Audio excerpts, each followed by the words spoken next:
Ilang botante sa Davao City maagang bumoto para sa barangay at SK elections. Samantala may panawagan naman si Mayor Sebastian Duterte sa mga mananalong kandidato ngayong hatol ng bayan. Ang detalye sa ulat ni Regine Lanuza ng PTV Davao. Wala pang alas 7 ay nagsimula ng dumagsa ang mga tao dito sa Apolinar Franco Senior Elementary School sa Barangay Bato, Santa Cruz, Davao del Sur. Karamihan sa mga tao dito ay mas piniling maagang bumoto dahil hindi pa mainit at upang hindi na rin makasabay sa dagsa ng tao. May mga senior citizen pa nga na pumunta at bumoto kahit nahihirapan na sa paglalakad. Inalalayan naman sila ng mga volunteers. Kahit pag-iso na ni Adto, kita na rin karoon mo? Nga rin ko kay para matawan na makadaog. Nagyod ka gisuportaan po Na ako'y gisuportahan.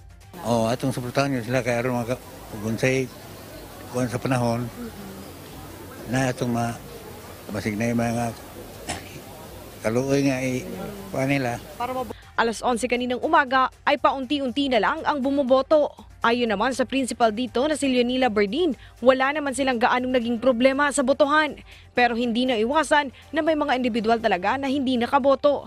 Aniya may mga mali ang middle initial at yung iba ay wala na sa listahan dahil hindi nakaboto sa mga nagdaang eleksyon. It is orderly and we have our PPCRB, the active PPCRB. Also we have our DESU and our ABs, electoral boards are doing well. Dito rin bumoto kaninang umaga si Senator Bato de la Rosa kung saan naging mabilis ang kanyang pagboto dahil kaunti na lang ang bumuboto. May panawagan din ito sa mga kandidatong mananalo. Sana gawin nila yung kanilang mandato at sana I hope na nanalo sila through their own merits, no? Hindi yung nanalo sa gapang-gapang, nanalo sa vote buying kasi nakapangit, di ba? Samantala, dito naman sa Katigan Elementary School ay marami rin ang bumoto, lalo na ng mga first-time voters. Ayon sa kanila, excited sila na pumili na sa tingin nila ay karapat-dapat na maging lider ng kanilang barangay. Kaya ang iba sa kanila ay nagtanong-tanong na ng proseso ng botohan. Para naatay good leader sa atong community, then po-improve pa dyan ato ang barangays. Ano po sa mga barangay para sa as isa ka diri makapili ko kung kung kinsa gyud ang mag-leader diri.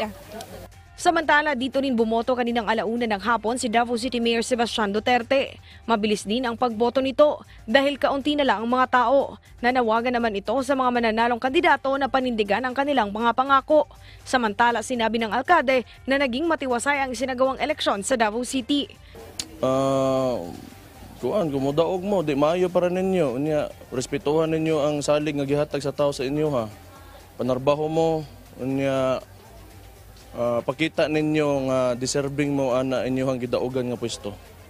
Nanawagan naman ito sa lahat ng kandidato na kung ano man ang magiging resulta ng eleksyon ay kailangang respetuhin at tanggapin ang pagkatalo nang sa gayon ay walang gulong mangyari.